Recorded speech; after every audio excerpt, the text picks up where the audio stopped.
Greetings, everyone. My name is Tamika Scales, and I am Program Director for Our Money, an economic justice campaign that seeks to change the way we think about money and to address disparities that greatly affect our communities. We are here today to discuss the recurring demand of the civil rights movement, which is jobs for all. I will briefly introduce each of our intelligent and thought-provoking speakers who will discuss the importance of a guaranteed right to work. They will discuss any impediments they see to successfully passing guarantee legislation, as well as any public priorities that they believe should be implemented. They will also introduce any work that they have or are currently working on in this area. If you have a question, please place it in the Q&A box instead of the chat box, and we will try to answer them after the panelists speak. So I will provide a brief biography before each speaker begins. We will have 4 panelists today: Steve Grumbine, Dr. Daniel Carpenter, Reverend Dr. Willie Francois, and Dr. Richard Dien Winfield. Our first speaker is Steve Grumbine. Grumbine is the founder and CEO of the nonprofit organizations Real Progressives and Real Progressive in Action, both dedicated to educating the public about modern monetary theory and the possibilities that come from that understanding. He holds a Bachelor of Science in Information Systems Management, a Master of Science in Technology Management, and a Master of Business Administration from the University of Maryland Global Campus. With more than 20 years of industry experience, Steve leverages his knowledge and skill to impact and support progressive initiatives. Steve, you have the floor. Thank you so much, Tamika, and thank you for bringing me on with so many great guests. This topic has really been a huge topic for our organization in particular. Real Progressives and Real Progress in Action have been carrying the message of a job guarantee since its inception back in 2015. And what I think is so important for the average person to understand is that thoughts of a guaranteed job almost stretch the mind too far, take people beyond their ability to think, because most of the times we're living in a state of precarity. We're living in fear of the axe coming down for layoffs. We're living in fear of choices that we have to make just to stay employed, choices that put our families at risk, choices that put our own lives at risk. And for many people that are perpetually unemployed and suffer from generational poverty, the opportunity for a job in any way, shape, or form is almost an impossibility. You look at recidivism in the prison system, and you realize that without a job, people that are released from prison are oftentimes put right back into the prison system. In fact, there have been laws on our books going back to Reconstruction that show that vagrancy and a lack of a job have been used as a tool to keep the poor poor and to keep the powerless powerless and to keep them oppressed. And this is what is largely a hallmark of American society, is the punitive nature, the punishing discipline that labor is put under by capital and the business model and the way that the United States in particular exercises protections for workers, which is largely non-existent. Over the last 40 or 50 years, we've really seen a tremendous blow to unionization in America. And as a result, we've seen wages stagnate for the working class, and for the wealthy, we've seen a hockey stick of income inequality go straight through the roof, going back to before Ronald Reagan, up through the Reagan era, through Clinton, Bush, and obviously Obama and Trump, you name it. We have gotten to a point now where income inequality in America is so grotesque and the opportunities for regular people so small that many have given up. And the idea of a job guarantee is so much more than just to do nothing. A job guarantee is a core modern monetary theory plank, if you will. It stems from the understanding that the government created the first unemployed person by issuing a tax, and therefore it has the responsibility to solve that problem that it created by putting the tax on it, to give them a way of paying the tax, which the job guarantee effectively does. It understands that the business cycle is such that people get laid off as a course of normal business processes. The normal ebbs and flow of the business cycle are stuff that businesses are prepared to deal with. But regular people like yourself and myself, maybe not so much ready to deal with, because we are not currency issuers, we are currency users. And therefore, we need the currency of the government to be able to pay our taxes. And so this job guarantee concept, while it's confusing to many, the idea that you can get a job and be guaranteed work, this concept is probably mind-blowing to many people. But going back to Martin Luther King Jr., who oftentimes is associated more so with the UBI incorrectly, but he came out in favor of guaranteeing work, guaranteeing jobs for all. And he had an idea of a guaranteed minimum income. And so much of this has been going on for some time, but has been largely pushed under the fear of red baiting or red scare or communism, a whole bunch of dirty words, so to speak, that they throw at it, trying to cast aspersions on it. But just imagine if the federal government, as a currency issuing entity, was able to provide a job to every man or woman that wanted a job, every person, regardless of their gender, a job, regardless of their age, a job, regardless of their skill level, a job, to guarantee people the ability to make a living with benefits, serving their local community, and being literally a part of their community, for, reinvigorating democracy. Because after all, the federal job guarantee that the MMT community talks about is federally financed and locally administered. And by being locally administered, that means your local communities get to choose what type of work they want to compensate. So what could be more of a democracy enhancer? What could be more of an opportunity for the people that have long since been forgotten by this democracy to take part in this democracy than a job guarantee where they get to go to their local township, their local committees, and weigh in on what the community values? That is what the job guarantee does. It's a democracy enhancer. It ends generational poverty. And for women who have been beaten, who have been in bad situations, and some men, the opportunity to walk away from a bad marriage, go somewhere instantly and have a job, and no longer be held captive to a spouse that beats you or treats you poorly. This is one of the major values of the job guarantee, providing benefits, immediate access to employment, and fundamentally changing how society works. This is not to compete with capital per se, to compete with the marketplace, but to provide socially valuable work that the community deems important.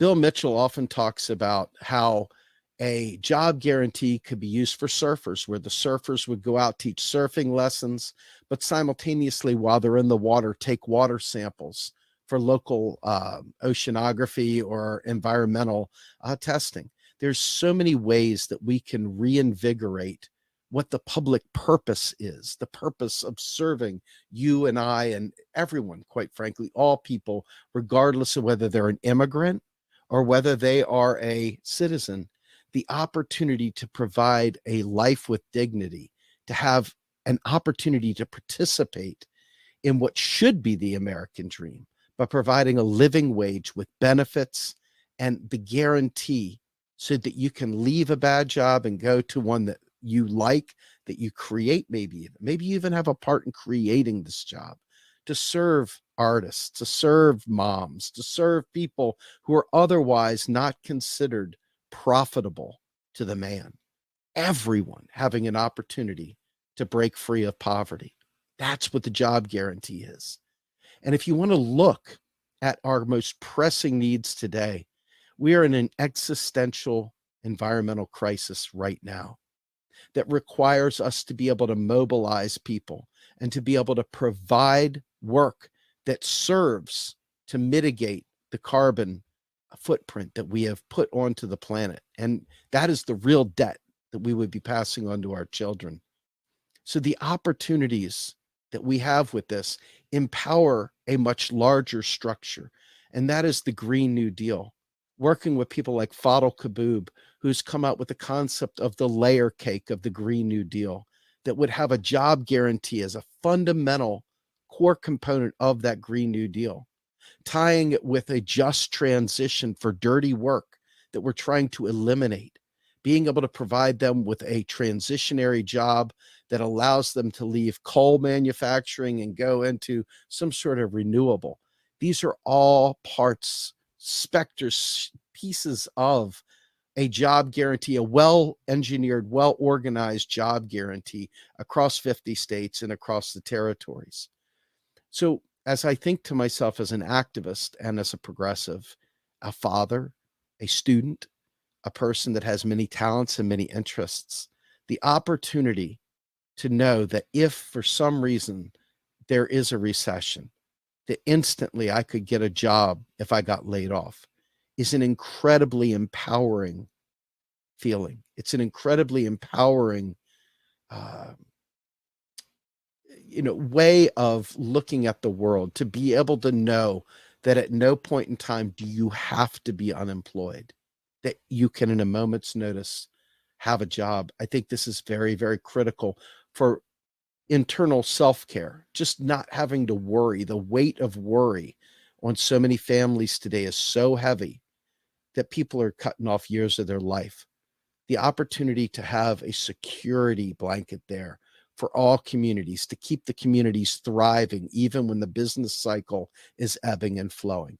Very, very critical. Not only critical to a future of sustainability, but incredibly important to people who today have no real shot at getting into the American dream.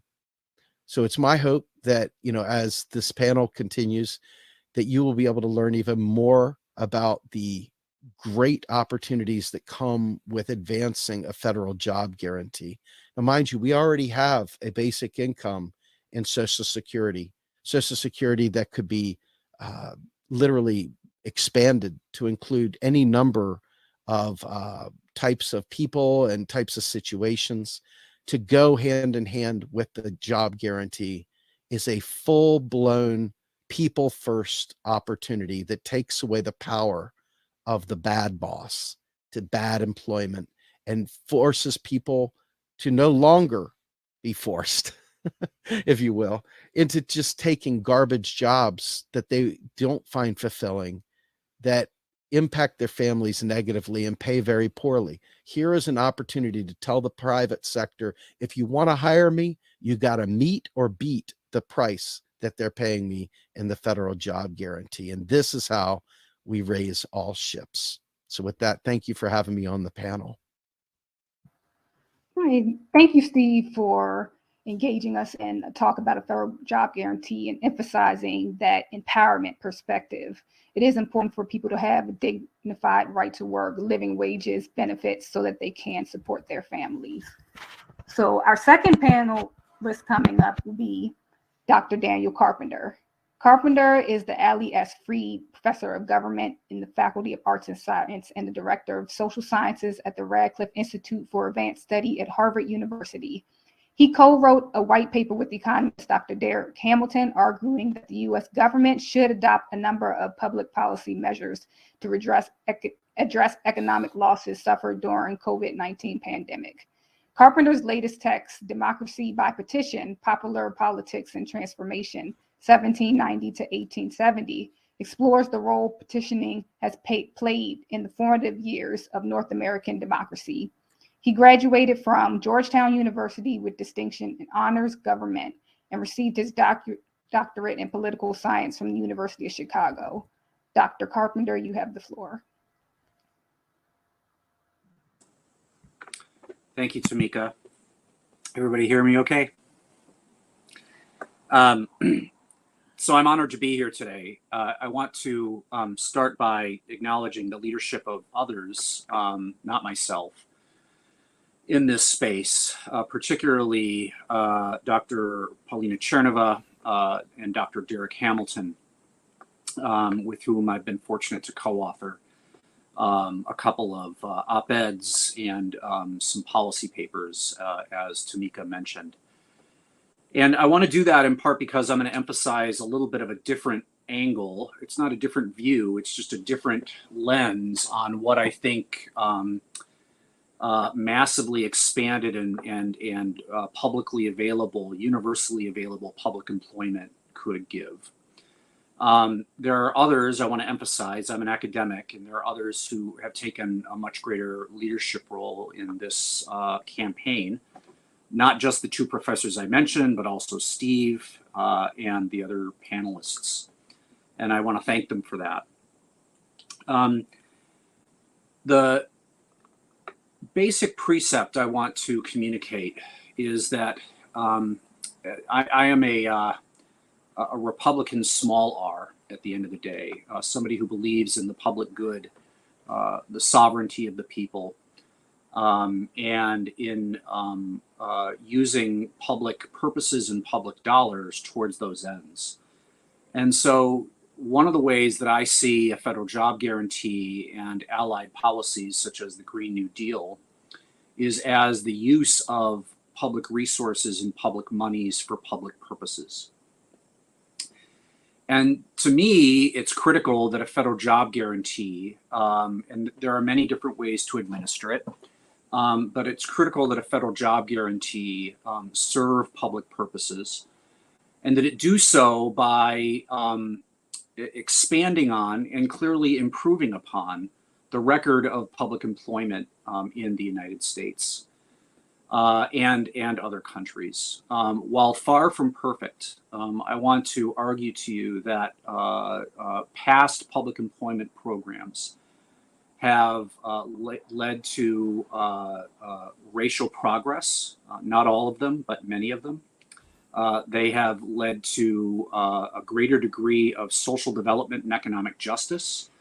They have led to a much more democratized workforce compared again to the private employment conditions that Steve just talked about.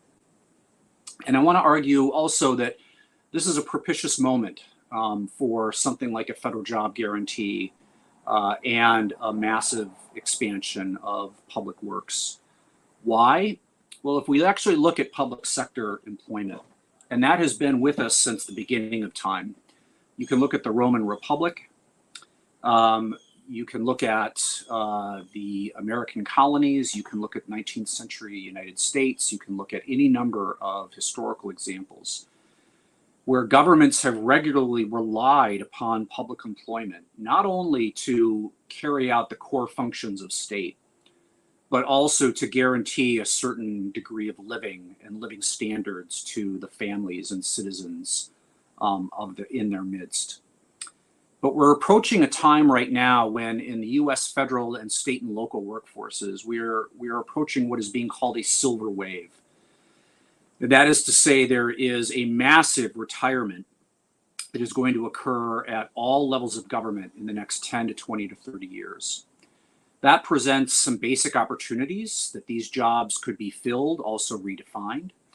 But it also presents a threat in that everything from park service to caregiving to environmental protection, if we don't address the dearth of people working in these areas, that important public services will be missing. So what do we know? We know, for instance, and this is something we unfortunately discovered at the beginning of the COVID crisis, that in the 10 years before COVID hit, there was a decline of anywhere from 60 to 100,000 public health jobs in cities and states, primarily cities and states, but also the federal government around the country. That left us, as Yale researchers Amy Kapczynski and Greg Gonsalves have argued, fundamentally unable, as they put it, we were alone in the pandemic. We did not have a functioning governmental apparatus, a public apparatus that could serve to tackle those issues. They estimate, as well as others, that a fully funded public program that would address public health needs, not just pandemic needs around the country, could alone generate anywhere from 250,000 to 500,000 jobs. the very kinds of jobs that, as Steve said, would occur and would be based in local communities, meeting local health needs. The operation of public health clinics, which, by the way, with the disappearance of public hospitals in inner cities, African American and Latino communities have been perpetually underserved by the disappearance of those hospitals. The same in rural areas. In rural areas, again, the lack of health infrastructure. Let's talk about some other kinds of jobs that a huge expansion of public capacity could meet. It's estimated that decarbonizing our economy could provide anywhere from 1 million to 2 million jobs, everything from roof painting to panel installation to the planting of deciduous trees, the kind of work that Steve mentioned in oceans, things like that. Caregiving, obviously a big part of what's being discussed right now in the reconciliation expanded infrastructure package on Capitol Hill. But we could go much further. And again, there are at least 1 million, if not millions of jobs potentially creatable in these spaces. Not, again, just public health, but caregiving at all stages of life, from people with disabilities, from childcare, universal pre-K, expanded educational pathways, things like that. You might ask, well, where are we going to create all the agencies and how are we going to go about creating a world where this is, as Steve says, federally financed but locally administered? Let me just give you one example because I think it's actually a very useful one. There's a conversation going on right now. It's a pilot program in the Postal Service about providing banking institutions, basically creating out of each post office the possibility of opening up a bank. Until 1970, this was not only a regular feature of the American geographical landscape, it was a feature of the landscape worldwide. Most other countries in the late 19th century in Europe and many in Asia, Canada for that matter, adopted a postal savings system. And it meant that people were not reliant upon the corporate banking sector, which would we had to install in part Glass-Steagall in order to protect those depository institutions. What it meant is that there was a guaranteed basic rate of return that allowed people to open basic savings accounts. And it was actually immigrants that used, in the progressive era, New Deal United States, immigrants that used this so much. Why? In part because they were so familiar with postal savings systems in the countries from which they had come. They were also used heavily in cities and other things. Well, now let's expand our imagination. Suppose we took the basic infrastructure of the post office and used that to instrumentalize not only postal savings banks, but also health clinics, clinics for broadband access, expanded broadband access in the cities and rural areas of our country. We already, in other words, have some, not all clearly, of the public infrastructure that we need in terms of physical plant. And we already have models for doing this. And these are exactly the kinds of things that guaranteed employment, those kinds of functions could serve. We could invest in communities of color by directly expanding public employment and public functions. In not only in cities, which is where much of the conversation has been focused on, but underserved rural areas, including many rural areas of the U.S. South, which are dominated, population-wise, by African Americans and Native Americans, historically underserved by the U.S. government, where any number of, again, things on the order of health clinics, environmental preservation and transformation, caregiving jobs, could be created, and where if local control was a reality, we would actually be able to allow sovereign Native American nations to use some of these federal funds in order to employ people as they wished for these purposes. Let me just finally say that this is in part about the legacy of the civil rights movement, and I'm going to let other people speak to that more generally. But I want to just give a longer historical view of the absolutely crucial role that public employment has played in the past in animating and enabling some forms of social and economic progress and political empowerment for communities of color in the United States. Let me start with the obvious caveat that if we look, say, at the New Deal and the Progressive Era, when many of these programs were created, African Americans were systematically excluded from many of the benefits of New Deal programs. And of course, we've all learned a lot. We need to learn more about the sorry legacy of President Woodrow Wilson in aggressively campaigning to whiten the federal workforce during the Progressive Era.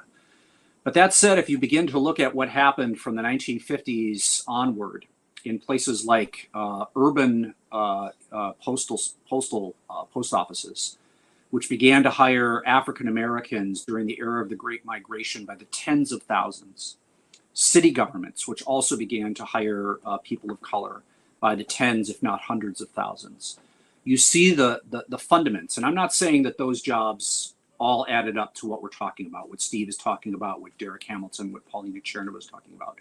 But there's a real experience there, imperfect, no doubt, but a real experience of empowering a Black middle class, a much more economically secure population, and also among Latinos, and in some cases, especially where there was a Native American hiring preference, also among Native Americans.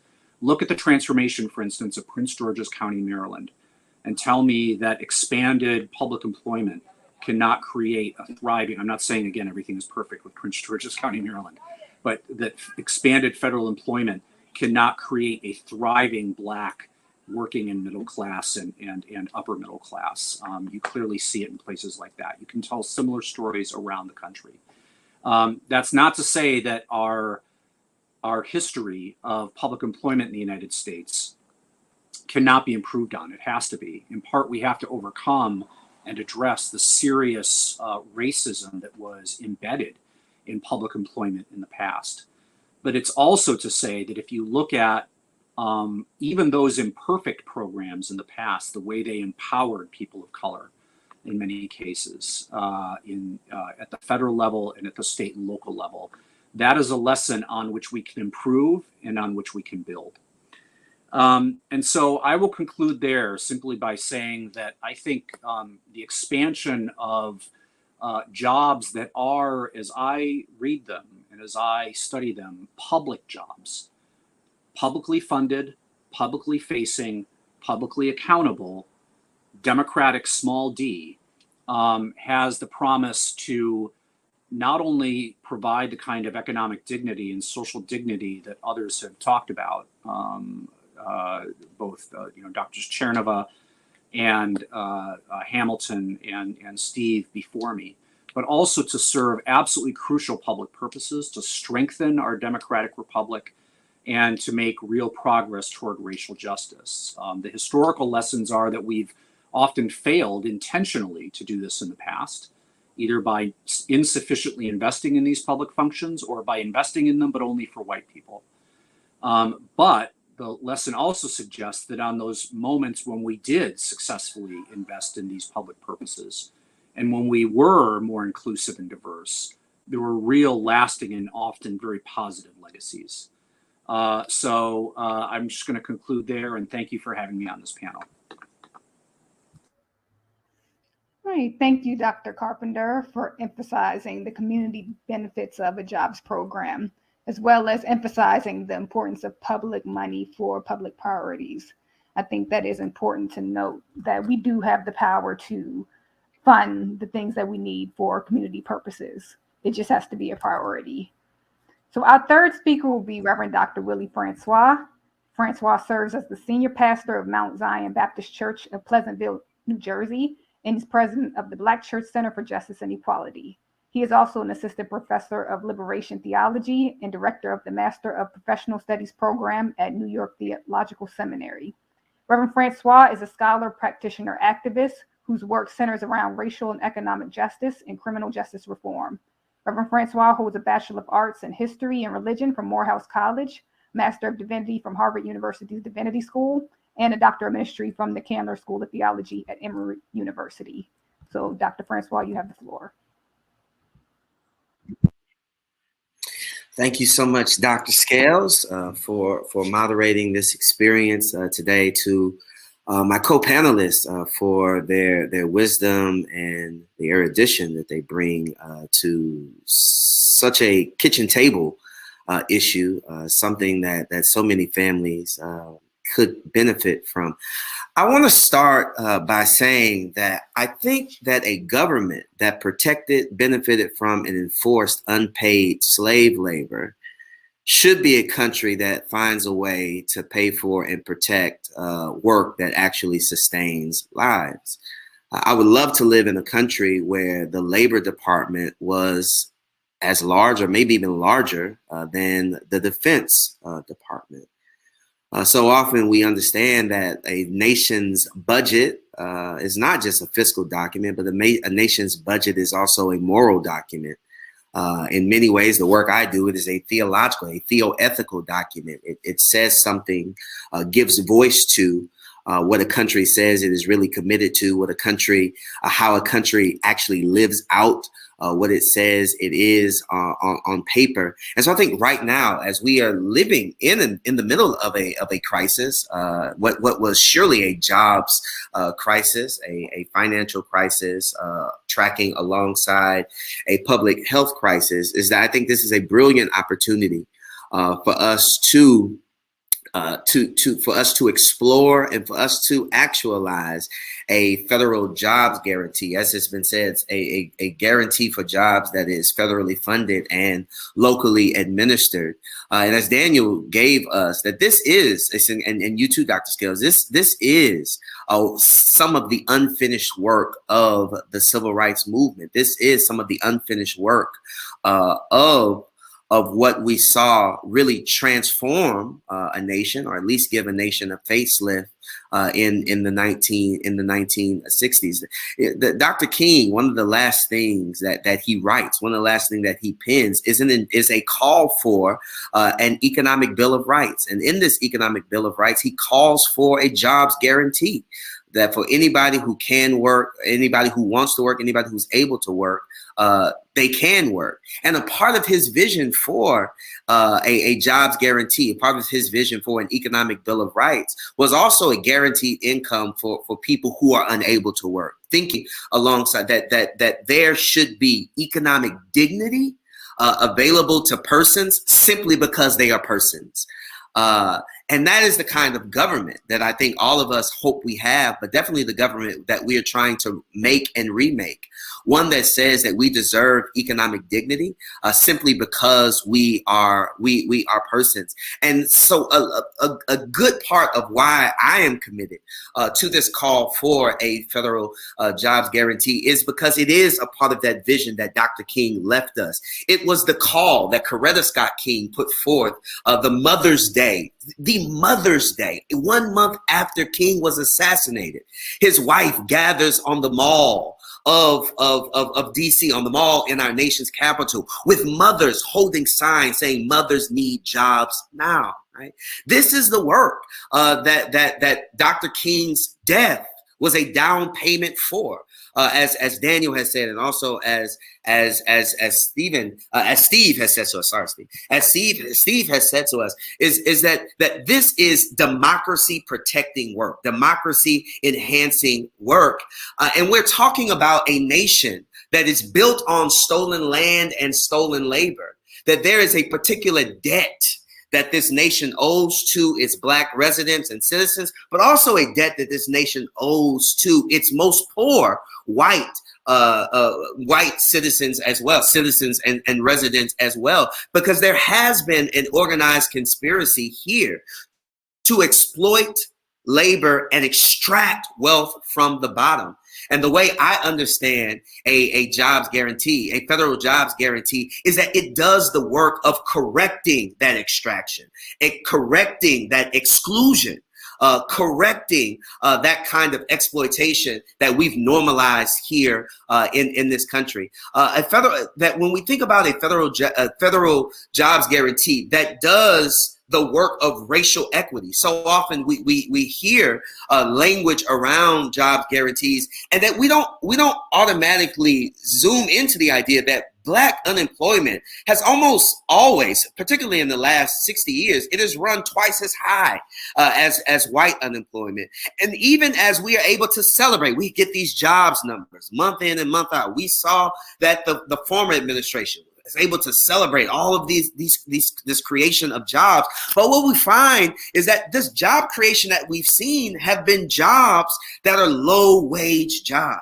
Right. And so what we know with the legislation that we've seen from the work and the writings that we've seen from Daniel and his colleagues is that we're talking about a jobs guarantee that has racial equity, gender equity, and economic equity at the heart of what's happening. It is not simply about creating enough jobs, right? And we know that is important, but it's creating jobs that will actually help to bridge this gender wealth gap, this racial wealth gap that is really a moral stain on the very fabric of what it means to be America. That flag that we pledge allegiance to, that flag that we salute in all of our recreational experiences and our children every single day. It is a flag that is stained with our willingness and our complicity in locking large segments of our of our country, particularly Black folk, women,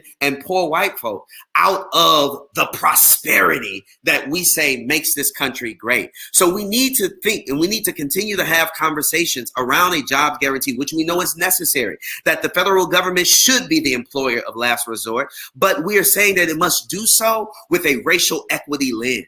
It must do so with a gender equity lens. We want to have jobs that will repair our failing infrastructure. That is so much a part of the conversation here that we're having in this country now. We want to be able to restore so vast parts of our environment that are being eaten away at by the types of jobs that are not very high paying, but they're also not friendly to our environment. We want to create jobs that invest in human infrastructure in addition to physical infrastructure. We want to invest in jobs that really speak to what our other panelists have talked about. These projects that are near and dear to local communities. Like, those things are important, and we have to be able to do them in a way that honors the fact that in a country that is the richest country possibly in the history of the world, maybe possibly in when all history is said and done, it will still have been the richest country in the history of the world, is that we have to have a federal jobs guarantee that wants to, in some ways, repair the harm of the legacy of racism that has been sexual, but has also been gendered, right? Thinking of the ways that our queer Black brothers and sisters and Latinx brothers and sisters have been discriminated against in the workplace. To think about how wage theft has happened to Black and brown folk, particularly Black and brown mothers, is that to call for a federal jobs guarantee actually gives workers more bargaining power. It at least reduces the stress of being targeted and sometimes on the brunt end of employers who can just terminate you at will. If we have a federal government that is saying we're about creating jobs for everybody who wants to work, in spite of their race, in spite of their gender, no, keeping their race in mind, keeping their gender in mind in some sense, because there has to be a way that this country says we want to repair the harm. And I know race conscious and gender conscious legislation always gets us in trouble, but at some point we have to say we owe Black women, brown women, Latinx women something, right? We owe Black families something for the policies that this country has benefited from in its own warped imagination. It has benefited from excluding Black folk. It has benefited from exploiting Latinx folk, right? But at some point we have to say that we need policies that actually begin to repair the harm. And I think the ways that the speakers here today have talked about a jobs guarantee is a way. A federal jobs guarantee is a way to do that. I also want to say that a paycheck without benefits is not enough. Particularly as we are seeing more and more families go into debt I have a member of my church who right now has no idea how she is going to, and she's of working age, has no idea how she's going to afford medicine for her diabetes right now. Right. And she is gainfully employed, and gainfully, I guess it's a stretch, but she's employed in a job in New Jersey that, currently, we're working our way towards $15 an hour, but we know $15 an hour is not enough. We're incrementally getting there. But with the minimum wage that she's currently earning right now, she's going into forms of debt. I don't know the narratives around the debt that she's going in, but she's going into debt just to find ways to pay for prescription drugs. We're talking about a jobs guarantee that is a paycheck, a good paycheck, at least $15 an hour paycheck, but also comes with benefits like health insurance and paid sick leave and vacation and retirement plans. How many people have I had to bury in South Jersey who did not have money to pay for their funerals because, one, they couldn't afford life insurance, but they also didn't have any real retirement to carry them from the days that they left the job until their last days. Social Security worked for them to a great extent, but an actual retirement plan connected to a job that they invested their lives in building wealth for men, white men that they never saw, right? The jobs guarantee helps us to combat that. But in addition to that, and I'm nearly done now, but the jobs guarantee also puts pressure on the private sector to actually meet some of these basic needs, like at least $15 an hour. That should be a basic need. Like health insurance, employer funded health insurance. Like that should be a basic need in my mind. Retirement should be a basic need. Like, I think with a jobs guarantee, the ways we have been articulated helps to put pressure on the private sector that actually should be ashamed to do business in a country like ours that particularly those that can afford to provide benefits and refuse to provide benefits for whatever reason. And so we have to see this as a way of saying that involuntary unemployment does not have to be a reality in our country. And for us to say that we're doing this work in a way that tracks alongside the social safety net. This is not a way of us decreasing the social safety net, eliminating the social safety net that currently exists, but this is a way of us strengthening the social safety net and telling America that today is a good day for you to finally be who you say you are on paper. And the last thing that I want to say is that I think it will be criminal for us to continue to allow Pelosi and Schumer to have conversations just about infrastructure, just about physical infrastructure, or even about human infrastructure, without them also naming explicitly how a federal jobs guarantee actually advances the work of the two infrastructure proposals that they have on the table. Is that you really are not going to see the full benefit of the physical infrastructure bill or the human infrastructure bill, which is really wagging out there as almost a non-possibility the way our politics is set up, is that those won't really have the kind of teeth that we need them to have unless we're having a larger conversation around universal access to jobs, that jobs should be a human right, that a government that exploited and benefited from unpaid slave labor can now protect and advance wage labor for all people who live in its shores. All right. Thank you so much, Reverend Dr. Willie Francois, for emphasizing the importance of a job guarantee to repair the exclusion and exploitation that we've seen in low-paying jobs. and also provide racial, gender, and economic equality at its core. Restorative justice is necessary and can be done properly through a federal job guarantee. As a reminder, if you have any questions, you can place them in the Q&A box at this time. Our fourth speaker will be Dr. Richard Dien Winfield. Winfield is a Yale University graduate and distinguished research professor in philosophy at the University of Georgia. He is the author of over 20 books, including Democracy Unchained, How We Should Fulfill Our Social Rights and Save Self-Government. Winfield has run for elected office in the state of Georgia. His platform included seeking to advance laws that guarantee jobs at a fair wage, combat our climate crisis with a Green New Deal, give us access to quality healthcare, education, housing, and legal representation, and overcome the disadvantages people face with race, gender, and sexual orientation. Richard, you have the floor.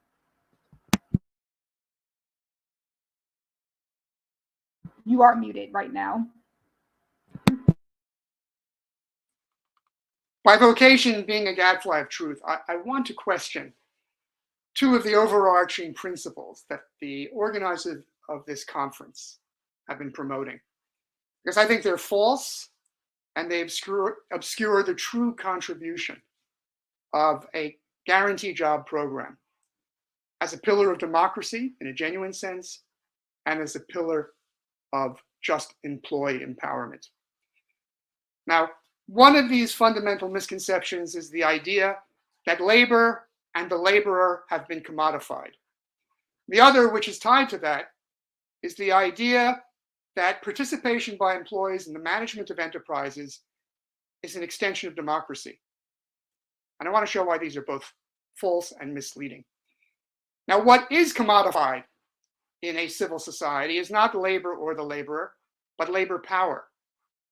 And labor power as a commodity is something that has an extremely crucial emancipatory significance. For it establishes the elimination of slavery, the elimination of feudal bondage, the elimination of caste-tied occupation, and it is a necessary condition for exercising any freedom of occupation and need. But the ownership of labor power by every member of a truly civil society cannot fulfill itself as a foundation of economic freedom unless there be guaranteed an employer who will purchase that labor power at a fair rate. And that is where a federal job guarantee comes in. Now, the young Marx introduced a lot of confusion that has been adopted by the organizers of our conference in saying that indeed not labor power, but labor and the laborer had been commodified in the labor capital relation. And that we have in effect what amounts to wage slavery, where the laborer hands himself over to the employer. The laborer really stands with no property of his own or her own. The laborer has no stake in civil society. The laborer therefore stands as the complete negation of civil society and thereby has a universal interest. Now, that view underlies the notion that the management of an enterprise is something that could be connected to democracy. Because democracy in a full-fledged sense of the term is an exercise of political freedom. And politics is always about the universal. And democracy involves this purely reflexive engagement in freedom where the entirety of the citizenry acts upon itself, always in pursuit of the common good, which amounts to nothing other than the fulfillment of all of our freedoms, all of our rights. By contrast, any social entity, any enterprise, be it publicly or privately owned, be it managed by its employees, be it managed by a board of directors selected by stockholders, it has a particular interest of its own. And that interest may be at odds with the interests of other enterprises, at odds with consumers, at odds with the care for environment that is necessary, at odds with equal political opportunity, because enterprises, no matter how they are managed, are compelled by the force of competition to do what is necessary to uphold their viability. Now, I think we need to understand that a federal job guarantee is something that is a necessary enabling condition of genuine democracy and of genuine worker participation in running of enterprises. And that participation has validity, not as an extension of democracy, which it is not, but as a matter of evening the playing field, ensuring that all social interests have an equal opportunity to fulfill themselves in civil society. Now, we understand how that is so and how the job guarantee is a fundamental bulwark of both democracy and worker empowerment. We need to dispel fantasies that I think can genuinely be called petty bourgeois fantasies that are dual in character. On the one hand, this fantasy believes that everyone can be an entrepreneur, and thereby, as a corollary, it maintains its small business is the heart of an economy. And we see this fantasy being promoted by people on both the left and right. It underlies all those who advocate land reform, setting up little independent agricultural capitalists. It underlies those who thought that giving 40 acres and a mule to freed slaves would be the proper way of guaranteeing economic independence. It underlies those who today speak about baby bonds, microloans, furnishing some kind of stash when one reaches adulthood as a way of establishing economic independence. But all of these views, which I think we all know are in some cases perpetrated by those who stand among us, advocating a federal job guarantee, they are refuted continually by the workings of the market. Because the market does not allow everyone to be an entrepreneur. The market requires that firms grow and consolidate to remain competitive. And as a result, in any market society, the overwhelming majority of breadwinners are employees of a much, much smaller number of employers. And when those employers who are lucky enough to have credit or capital to try to earn a living as entrepreneurs do not succeed, they know damn well that they have to have recourse to what all of us have in a civil society, namely ownership of our labor power. But as we also all know, the market can never be guaranteed to offer employment to every owner of labor power.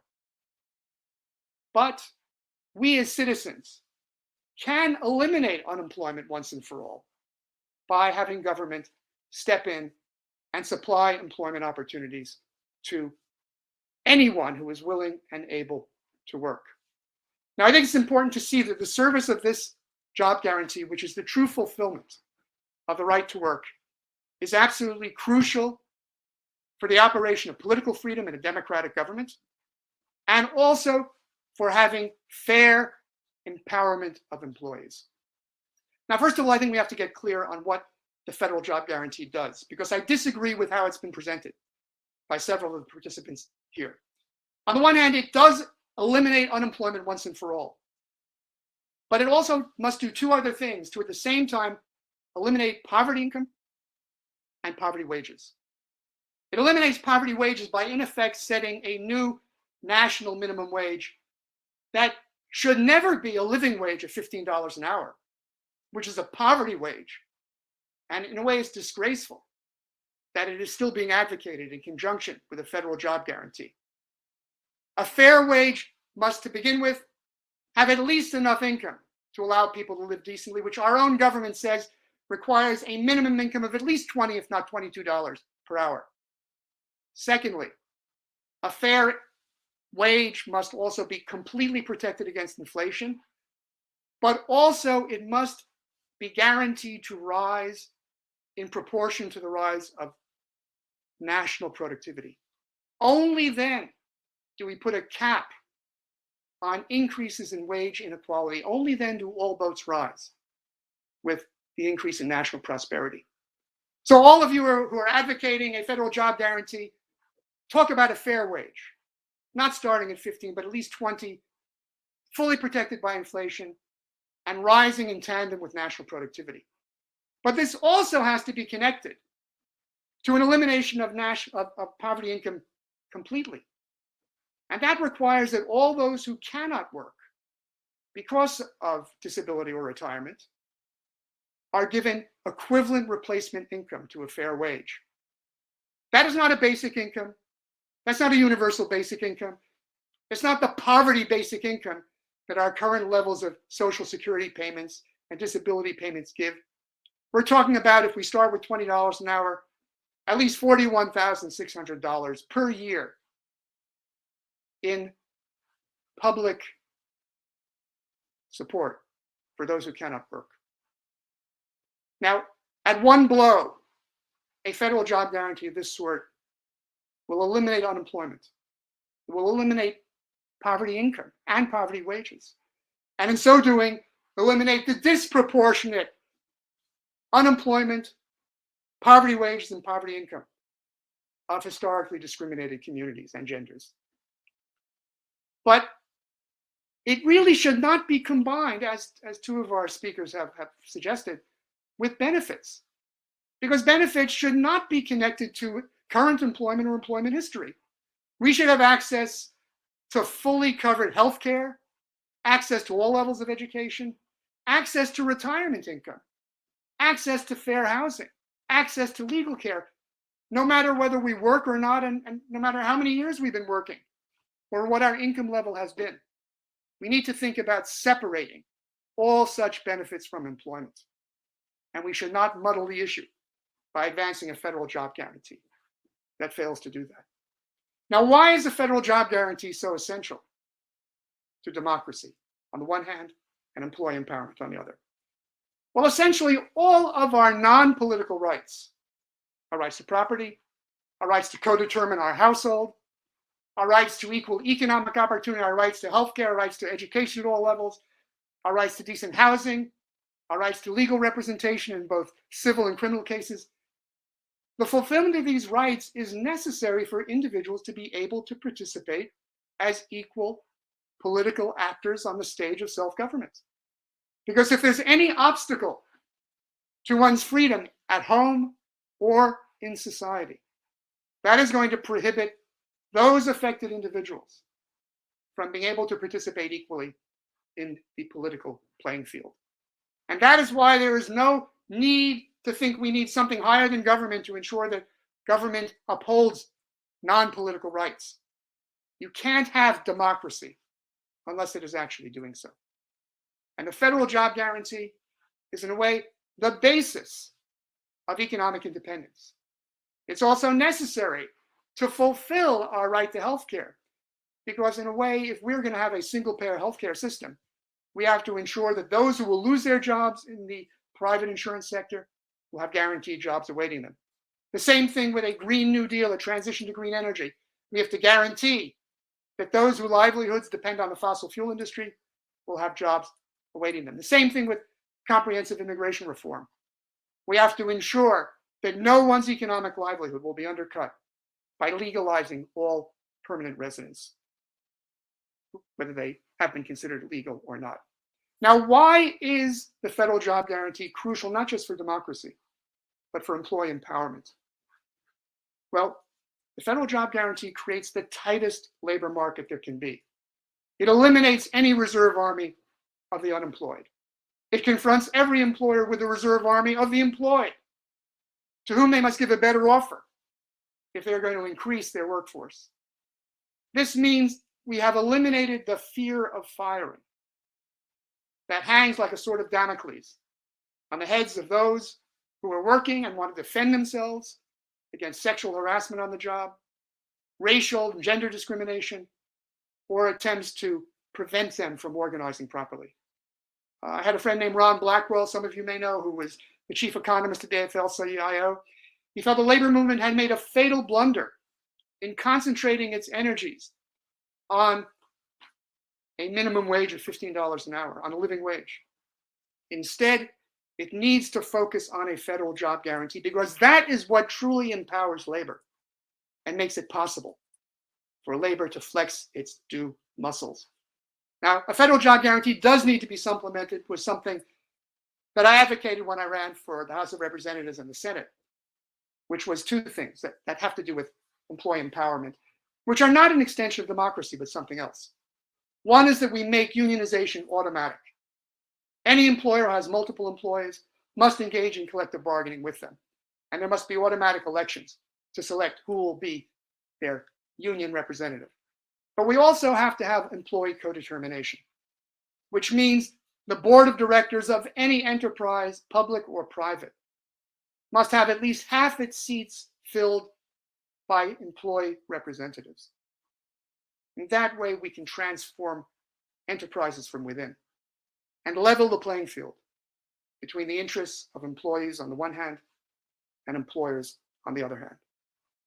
I think in all these ways, a federal job guarantee is absolutely game-changing and crucial if we are not just going to maintain our democracy, but make it one in which the social rights that have been neglected by our Constitution are finally recognized and fulfilled.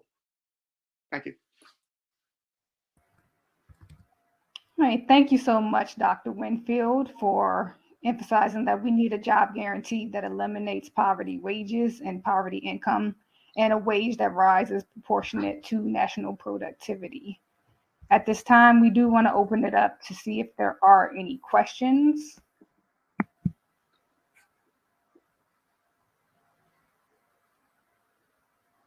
Will the recordings be available afterwards? Yes, the recordings will be available. There are about 128 panels, but there will be a link on the website within the next month or so, preferably in the next couple weeks for these panels, so they will be available.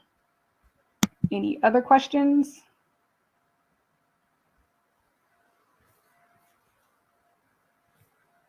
Okay, if there are no further questions at this time, I do want to thank our panelists, Steve Grumbine, Dr. Daniel Carpenter, Reverend Dr. Willie Francois, and Dr. Richard Dien Winfield for taking their time to sit on this panel. We really do appreciate it. And if you have any further questions, we will answer them after this panel.